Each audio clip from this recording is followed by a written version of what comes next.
Ladies and gentlemen, welcome to The Right Time. My name is Bomani Jones. Thanks for listening wherever you get your podcast. Rate us, review us, give us 5 stars. You only give us 4 stars, I'm inclined to believe you are a hater. It is Foxworth Friday. Domonique Foxworth, what's going on? What's happening? Hey, man. So, you have been a guy who has been in one of them free agent years, them contract years. You know what I'm saying? You wrote a great piece for ESPN. I recommend people to check out about the pressures and everything that, you deal with in that, is your chance to blow, right? You got it. You made it happen. You got that bread. Dennis Schroder was in his contract year. And in the midst of that contract year, now don't get me wrong, he was already getting paid pretty well, like $18 million a year. But the Lakers offered him reportedly 4 years, $84 million. It's $21 million a year. And the word on the street was he turned that down because he thought that he could get out here in the 30s. And I understand that because I feel like Otto Porter once pulled that off. So why could I not pull that off? That dude came back with a 1-year contract for $5.9 million. It's making your stomach hurt and it don't even involve you. Yeah, and he already got money, so I shouldn't cry for him. It's not like the piece I wrote and so many other players. It's like the season was going to determine whether I had to work going forward or whether I worked because I wanted to going forward. That's not Dennis's problem as long as he's good with his money. So I'm not going to cry for him too much, but it's still gotta hurt because that's a lot of money. And the move is always to bet on yourself. I didn't have the choice to bet on myself because wasn't nobody offering me no contracts. But the thing would have been different there, but they offered him one. And it's funny because it seems like, I guess because Isaiah Thomas put up 80 points at the Crawford League. He's like on my social media right now. And maybe that's why I think of him. But he had a similar situation. But at least there we had somebody to be mad at. I stand by the fact that the decision that the Celtics made there, like I understand the decision from a basketball point of view, but as you and I talk about all the time, and a lot of the numbers nerds and armchair GMs tend to forget that it's a people business, and apparently that cost the Celtics a shot at Anthony Davis. So, like, you have to understand, especially in the NBA where players have a great deal of power, it's a people business. But back to the original point, poor Dennis. Yo, because like Isaiah Thomas, his story gets ugly because he was hurt and he was playing hurt. And he seemed to believe that the Celtics were going to reward him for what he gave up. And then they were like, no, we're going to send you to Cleveland. And then he was basically done when it looked like he thought he was about to get his max. He was about to get his deal. And I thought the Celtics were never going to give him that deal in the first place, just because it didn't make no whole lot of sense.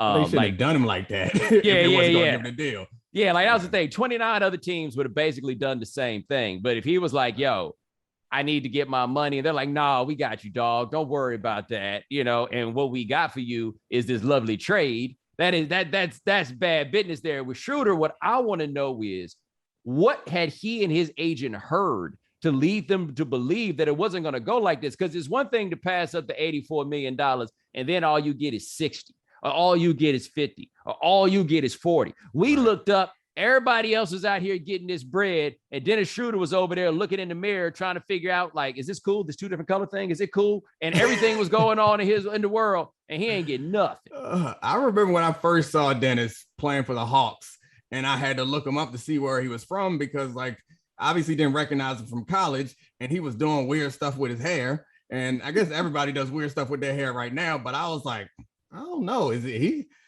And I wasn't necessarily sure that he was from a different country, but I wanted to know what college he went to. He just seemed like he came out of nowhere. And then it was like, oh, Germany. I didn't look up by way of, because there has to be a Germany by way of. Like, maybe he was born in Germany, but I'm guessing his parents weren't.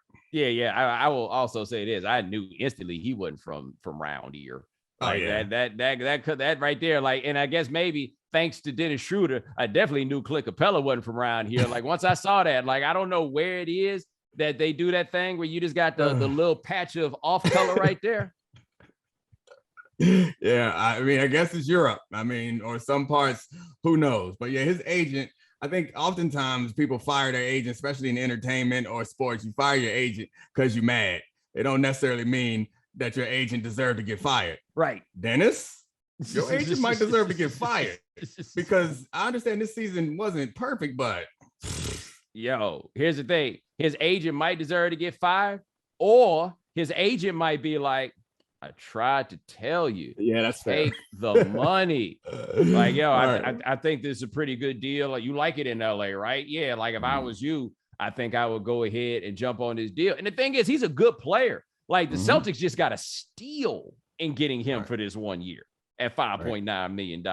And he's from another country. So the idea of going to Boston, I think, hit him different than it hit other people, right? Because let me tell you. He's heard the stories, but he don't really know. Yeah, ain't a whole lot of black people that's going to be out here like, you telling me I got to take less money and I got to go to Boston in order to get it? I don't know about that, dog. Yeah, that's tough. I mean, and it's not even like he's kind of he's not a ball dominant player, but he's at his best, I feel like, with the ball. You ain't going to get the ball there. Like, them other dudes, they're going to run the offense through them other dudes. You might get a couple pick and roll sets, but you better play defense. No, I think he I'm gonna be the one to bring the ball over. You know what I'm saying? Hand it off. Yeah, that's it. That's, I think, his strategy on this is like, I don't need y'all to pass me the ball, right? Like, if Dennis Schroder could, he gonna get the rebound off a free throw and throw the ball off the basket support just to make sure that he gets it back. Now, I am going to look and check about the by way of, because while you and I both agree that obviously he is not of German ancestry, somebody along the way decided to change the names up because his name is in fact Schroder,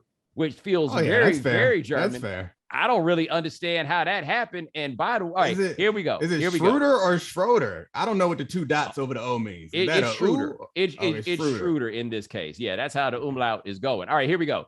Schroder is the son of a German father and a Gambian mother. And I need to see a picture of this German father so I understand what exactly German means. When you start Googling, I hope so much that his mother is white and his father's black. It just would make me so happy if it was just opposite that it. Maybe his father is white, like his name is Schroeder, and he just ain't got no strength in them genes. You know what I'm saying? Like, I've seen that happen before. I've seen that happen quite a few times. One of my friends from college, his kids, yeah, you wouldn't be able to tell that they were of mixed race because them genes got dominated. Well, hold up. Here is one for you that you may not know. Do you know who his agent is? Nah. You remember Kevin Okalaja?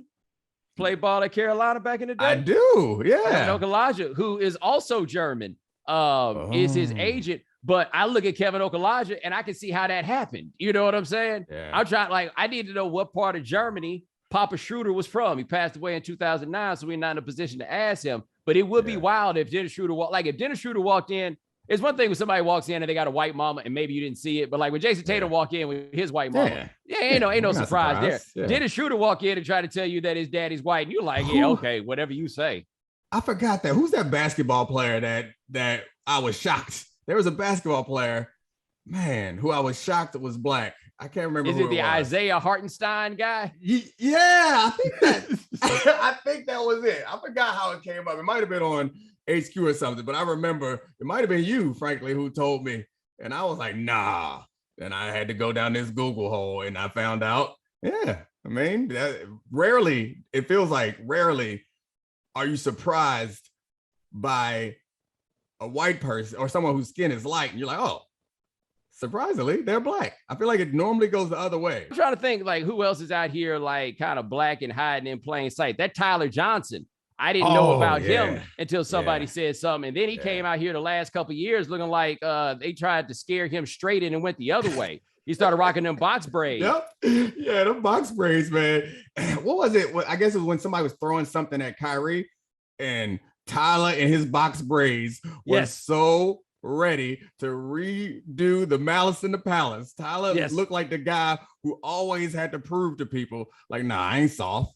Like, he had that spirit in him that he is always at the game and people was trying him. And he's like, nah, you got this messed up. Especially them box braids. Like, that is a heck of a commitment at this age. And I don't know if you have much experience in the world of like getting your hair braided or whatever, but I'm just here to tell you, dog, that ain't easy hair to braid. Yeah. Oh yeah. It don't stay. I mean, I don't have a ton of experience in it, but understand simple physics, and I know that will not stay.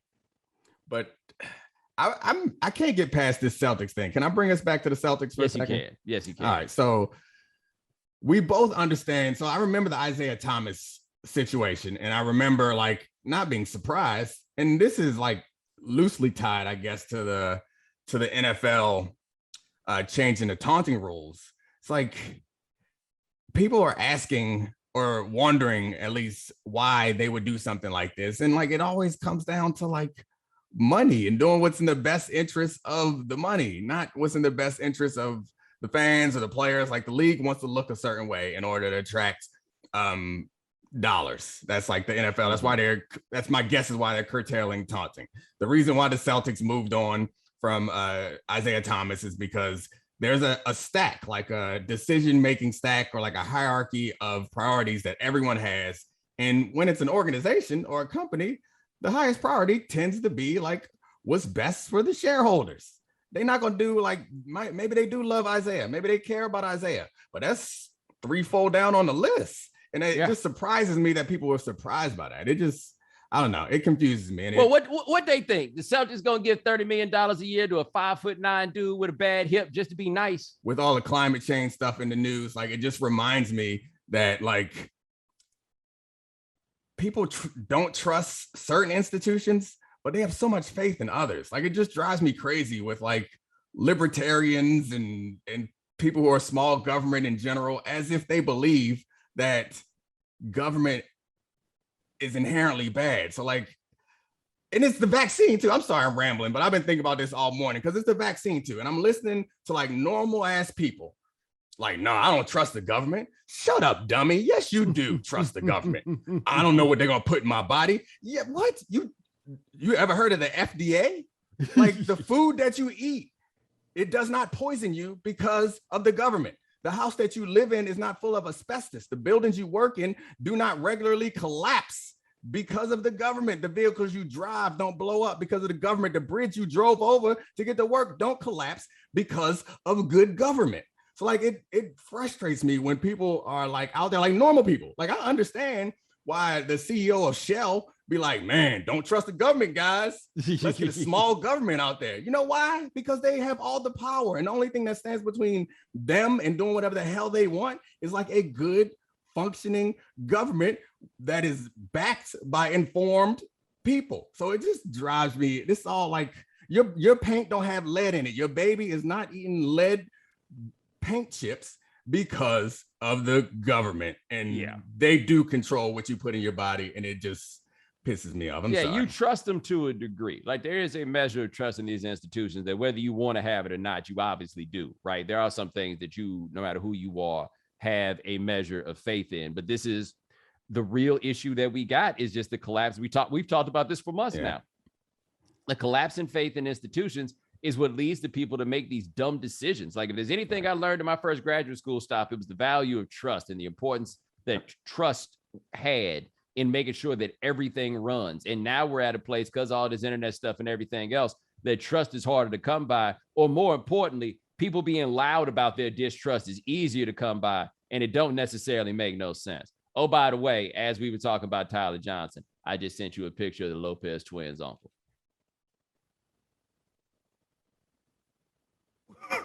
Yeah, that's what I'm saying. That's what I'm saying, dog. And then after you see that picture, you go look at them boys and you just look at their hair and you're like, oh, okay, it was right there. It was right there. Like, I know they be going to Disney World and acting all goofy and shit, but it was right there. Who knew? Oh, Jesus. My bad. I appreciate that.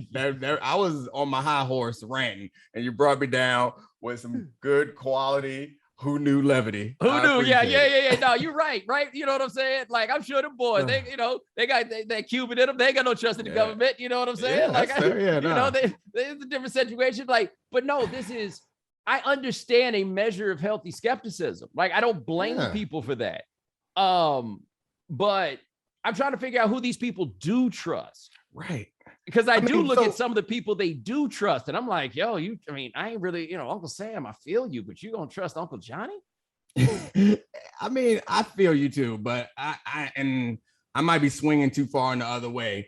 Like, I'm not advocating that you fully trust the government, but I'm just simply pointing out that you do already trust the government. As much as you want to say you don't, you do already trust the government. If you drank some water out the faucet or took a shower in it, like, you go to Mexico, you don't do that. You don't even brush your teeth with that water. Like, so like you have some level of trust in the government. So it just confuses me, and it just all drives me crazy, particularly when you see like random, like normal people who like want to rid the game of the referees when their opponent is much bigger and stronger than them and has a knife. And you're like, man, let's get small government so that they can cheat. Like, and then so many people are like anti-union, and it's fair. Like, there's so much fair criticism of the government. They have lied about a number of things. So like, I'm not saying that you should not have any like concern or skepticism. And the same is true of unions. Like, not all unions are perfect, but like, you think that undercutting unions is going to somehow be better off for you, the working man? Yes, they do. Like, they have fallen for that. They have 100% because basically they were led to believe that unions going to help black people get money. Like, that's what it, like, fundamentally, historically, that's what it comes down to. All you would have a broad-based union of working class people, except racism, right? Like that's just fundamentally what it comes down to is right there. This is what I want to know about they putting that vaccine in there to track you. You think the world got crippled by this virus and that all of a sudden they were like, hold up, before we send that vaccine out, put this in there. Right? Like, you think they really had time to be like, or they were just sitting around waiting for a pandemic to come around so they could put something in it? Like, it just logically and fundamentally does not make any sense. And like, they found bin Laden. If they want to find you, they can find you, man. Like, chill out. Like, so maybe they think that they planted the virus. They started this all just so they could get chips and everybody. And like, I don't know. I just think people scared of shots, man. I think it just fundamentally comes back to people afraid of needles. That's all it can be. That's the only thing that makes much sense to me, is that they're afraid of needles. Like, one thing I think that's interesting, I haven't seen this explicitly, but it seems that a lot of these people who are like offering or mandating shots, like to come back, like, yo, you got to get a shot to come back to work, but we got a shot here for you. They all getting that Johnson & Johnson because they can't trust you to come back to get the second one. Like, what I do not get is people who are like, yo, I got this first one, and now I'm just not coming back to get the second one. Yeah. I mean, the first one gives you some protection, but maybe they think that the computer chip is in two parts, and these are the same people. These are the same people who would go back to the car wash because they forgot to put black magic on the tires. It's fair. That's fair. I mean, when the time is right, I know they're already doing it, giving a third shot for people who are immunocompromised. When the time is right, I'm gonna get my third shot. Yeah, I've actually seen people pose that like it's some kind of dilemma. Like, yo, if you got to get a booster shot, you gonna do it? I am in on this shot life now. If I gotta go get a shot every month, I'll go get a shot every month. I used to do it for allergies when I was a youngster. Yeah, I'm not afraid of shots. And the point you brought up a second ago about like the unions and like generally it being somewhat about race, like that just reminds me just like how messed up we are as humans mentally. And I'll keep it general because I like sincerely don't believe that there are any differences, like fundamental differences, inherent differences in people of different races. But in this case, it's white people. But it just reminds me of, I guess it was some sort of psychology study that came to the conclusion that people generally would rather have less money in order to make sure that the other participant has no money than have more money and allow the other participant to have as much money as them. Just about how it's about your life is all relative and your own like personal interests. Like, you put those below, in some people's cases, or I guess in human nature, is to put your own personal interests below those of ensuring that someone else is in a bad position. Like, that to me is I guess it's human nature. I don't know if this Nah, specific I don't buy that. I psychological don't buy study that has as human been. nature. Yeah, like I just think I don't know like if all this capitalism has warped our minds to a point that we think that everybody like this. You know what I mean? But like, are you familiar with the game theory that's exercise called dividing the dollar? And so the idea is like call it for people who don't know. Let's say you got 100 pennies, right? Call it $1. And so the way the game works is you offer the other person some portion of this dollar. And if they say yes to what you've offered them, they get what you've offered. Right. If they say no, nobody gets anything, right? So in theory, I should be able to offer you 1 penny and you take it because that penny is more than 0, except you looking over at buddy with 99 and you're like, nah, I ain't going for that. In theory, you should offer 99. Right. But nah, because that 1 isn't enough, which I guess, and this makes the argument of human nature under these cases, right? Just the idea, it doesn't make any sense for you to pass up any portion of that dollar. People will pass up a portion of that dollar every single time just because they feel like the other person is getting a little bit too more. And if there's anything you learn about being Black is that white folks look at us in that way every single time. Do not let them find out that we getting something that they think we ain't earned. They gonna stop everybody from getting it. Do not tell the white man that air is free for us too. Once they find that out, we all gonna die. Play the music, Gabe. Play the music.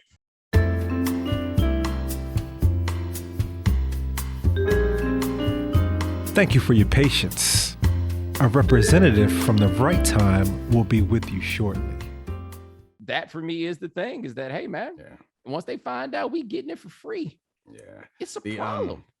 I don't know. I there's like I know there's like a crisis of like specifically psychology research, and they're like going back and checking it all. And a lot of people think that a lot of it is bogus. So maybe the research that I'm like inaccurate, or the research that I'm sloppily citing has been disproven. But it seems like if I just think about myself, if I'm being completely honest with myself, if I'm in that game, the dollar game, like I feel like I would be like, nah. Like if I knew that they was trying to get me, I'm like, nah, we both gonna be broke then, because you're not gonna give me 2 pennies and take 98. But like if you give me 35, like, all right, cool, I understand. That is the tax I gotta pay because you have the leverage in this situation. If you give me 50, oh, say less. We are moving on. 35, you gonna hit them with that. You gonna do me like that, dog? Oh, that's what's up. That's what you gonna do. That's how. Well, thank you. All right, I see. No, it's cool. I'll take it. No, you're right. I'll take it. It's cool. It's whatever, man. But I mean, wouldn't you, if like you're in this game with a perfect stranger and there's 100 pennies in front of them and they slide 2 over to you flipping the table? Yeah, especially depending on who the person is. Yeah. You know what I'm saying? Like if it's some stranger, I might just take the 2. Right. But we supposed to be homies. We supposed to be good. Yeah. You know, like I said, used to be a homie, used to be my ace. You know, now they can buy down to the road. I don't know. By the way, have you missed training camp yet? Have you started to miss training camp? Do you wish you could be back out there? I don't understand these people who miss training camp. I've never missed training camp. I don't think I've actually met a person who has ever said that.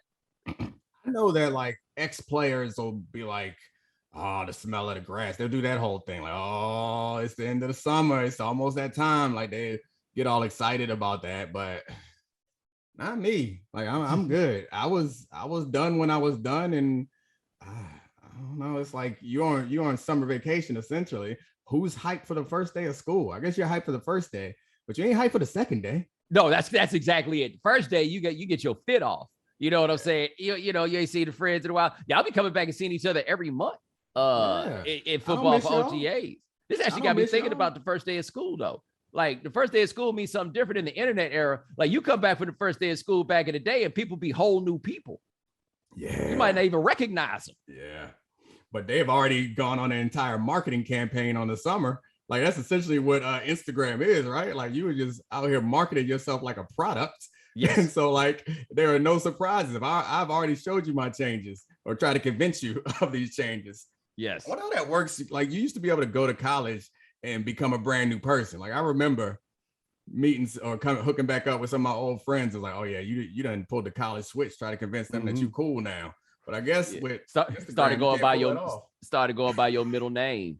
That's a big one on that. Now, people, I think you still can go to college and become a whole new person. You just got to erase your previous digital footprint, but you can still show up as a different person. You probably need to go a little farther away where like nobody from the crib will know you. But like I went to college with a dude. Y'all may have heard me tell the story before about the dude who borrowed $200 from me, disappeared. And then I caught back up with him like 10 years later. And I said something to him about the $200. And he was like, oh, you don't think that's why you haven't heard from me, is it? I mean, I'll just have to let you know that I've given my life to Christ. And I'm like, did you give Christ my $200?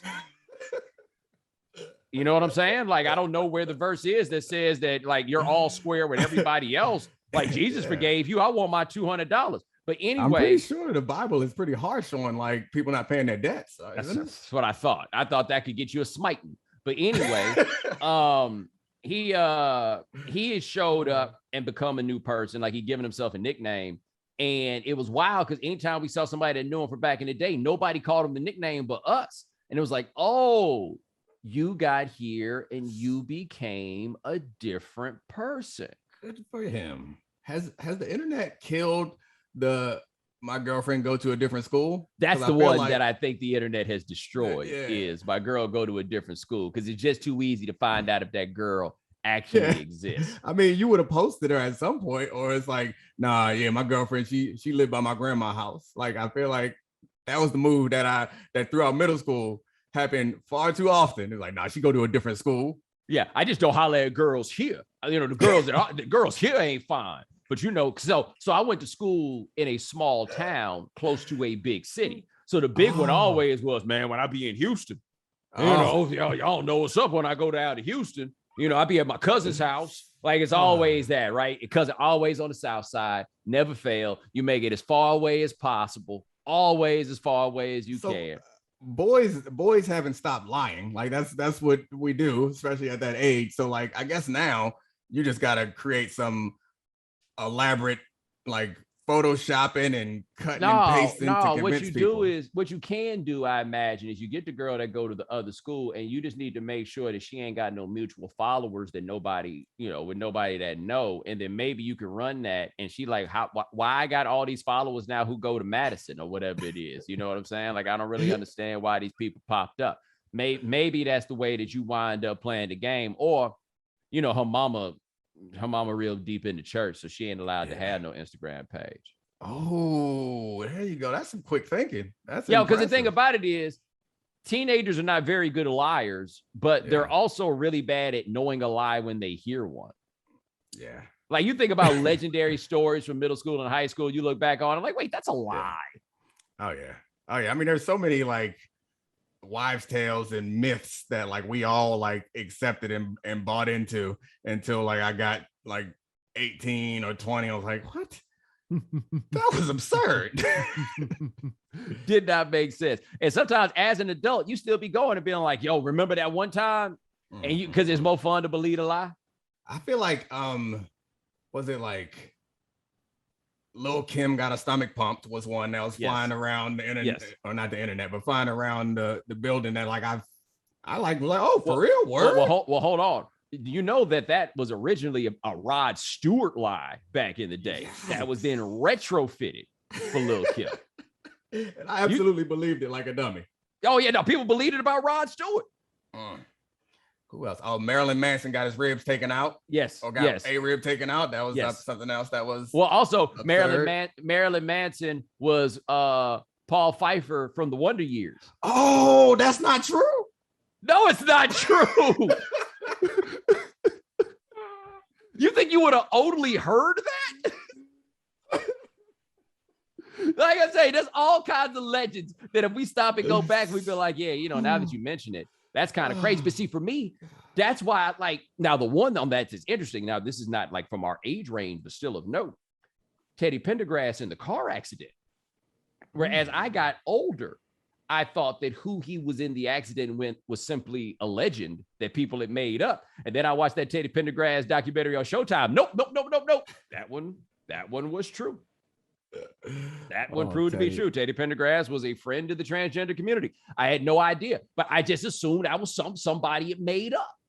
Teddy couldn't be true to himself. Him and Luther couldn't be true. Well, I mean, to be fair, I don't know if it was a matter of Teddy couldn't be true to himself as much as we just found out. And when we found out the dude couldn't walk no more, so we had more pressing matters that we needed to. Because clearly he was living his truth. We just didn't know. Yeah, I guess. I had one in my head that I just forgot. Man, oh well, it's gone now. But hold up though. We gotta press pause on this for a second because we gotta pick back up with the trivia contest. We got a pretty strong matchup coming up next that the people gonna get a chance to see. So we'll be right back for you in 3, 2. Life is full of stresses. It doesn't matter who you are or what you have, your life is probably stressful. I got a job. I got people in my life that I deal with. I got stress just like everybody else does. Now, you may not be feeling down and out and depressed or like you're at a total loss, but if your stress is high, your temper is shorter than usual, or even if you're starting to feel strain in any of your relationships, you could probably use the chance to unload.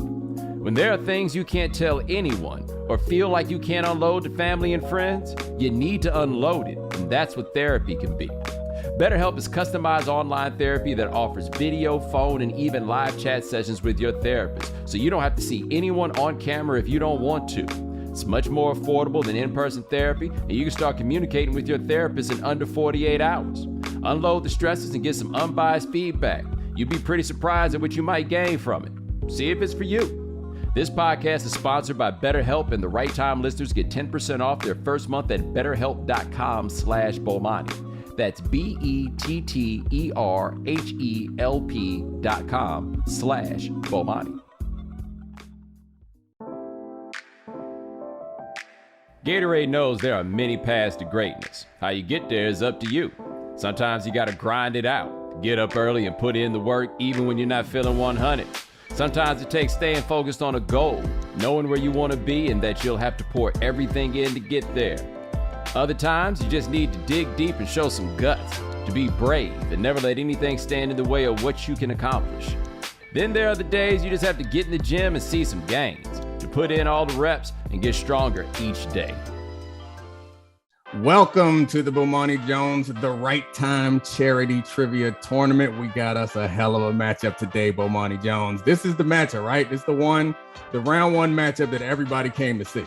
Yes, this is it. This is definitely the heaviest hitting of the round one matchups we got here. Tell the people who we got. All right, so first I'll go over the rules. Everyone gets 5 questions back to back to back. You have one lifeline that turns your question into a multiple choice. The winner is the person who answers the most right. Pretty simple, straightforward. Today's contestants, we got 2 sports geniuses as far as I'm concerned. First up, it's the best thing out of Boston since Bobby Brown, Howard Bryant. Hey, Howard, welcome to the show, my friend. What's up? Who you playing for today?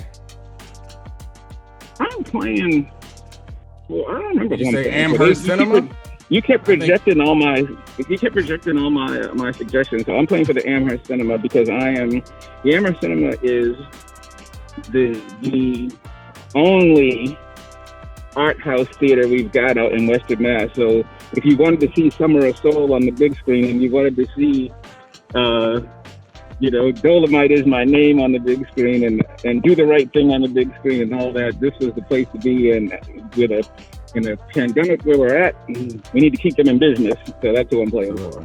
I mean, now I just want to know who we rejected. So what is the Black Panther Party? Like, who were you trying to have us? Exactly. I'm playing for communism. Oh, man, that laugh. I was playing for the H-Rap Brown Charter School.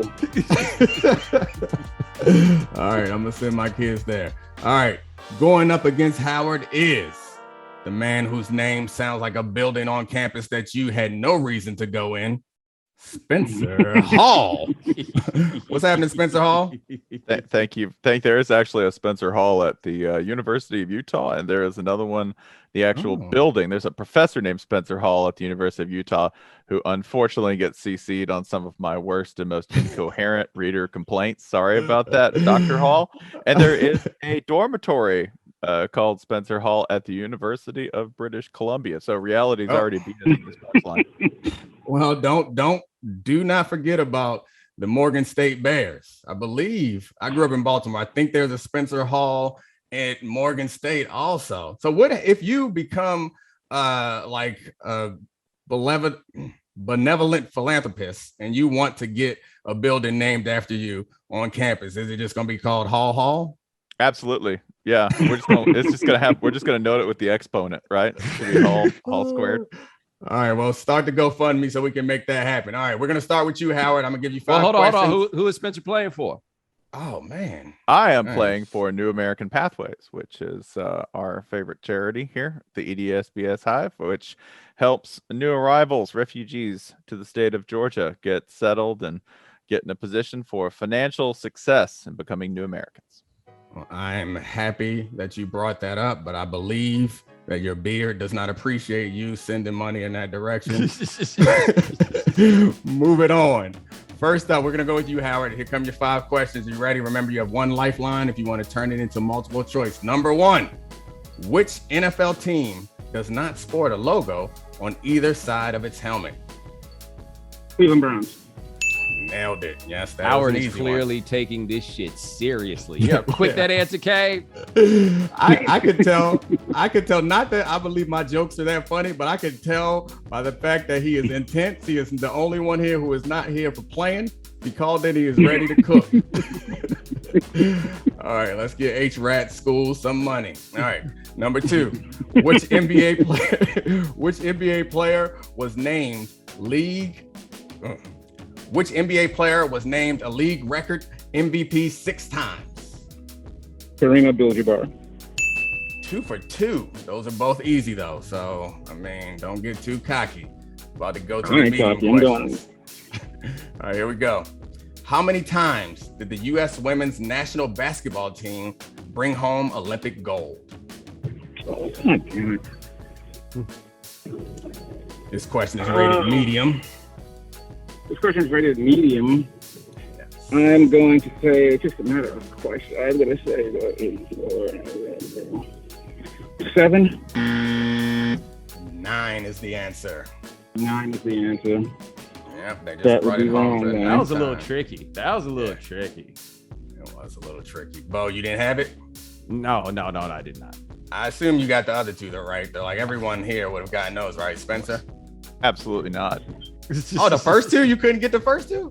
Oh, first 2 I would have gotten, yeah. I mean, 2, second was kind of a guess, but I was like, hey, who's it going to be but Kareem? All right, here we go. Number 4. Michael. Yeah. Who was the first running back to surpass 6,000 yards rushing during his college career? What did I tell you? Bomani Jones, culturally biased college football question. Okay. 6,000. Remember, you have your lifeline if you want to turn it to multiple choice. And 1 more question to go. Okay, it's okay. I thought it was 5. It's 5, 4. Okay. Well, the multiple choice is not going to help me, so therefore, college career. I don't know. I'm gonna go with Archie Griffin. Anybody else? I think I know. Anybody else? I think I know. Yeah, but let Bo guess. Is it Tony Dorsett? Do you want to throw a guess in too, or you just? I'll throw a guess in. I'll throw a guess in. I mean, I know the career leader, but I'll guess that it's Herschel. Tony. Is it Tony? Okay, yeah. Point for Bomani, even though he's not playing. All right, here we go. Number 5, Howard. Last one. How many combined free throws did Purdue and Wisconsin make without missing in a single game in 1976 NCAA game? I might as well use a lifeline because I'm just leaping into the air right now. Yep. All right. So it's either A, 35, B, 47, C, 42, or D, 55. 35, 47, 42, or 55. I'm just going to go 47. Nailed it. That's 3. Well played, my friend. 3. All right. Big one. All right, Spencer. Watch me duff one of the easy ones and nail one of the hard ones. Inconsistency is the game here. The chimes. That is now called the chimes. That is where you start to undersell your abilities.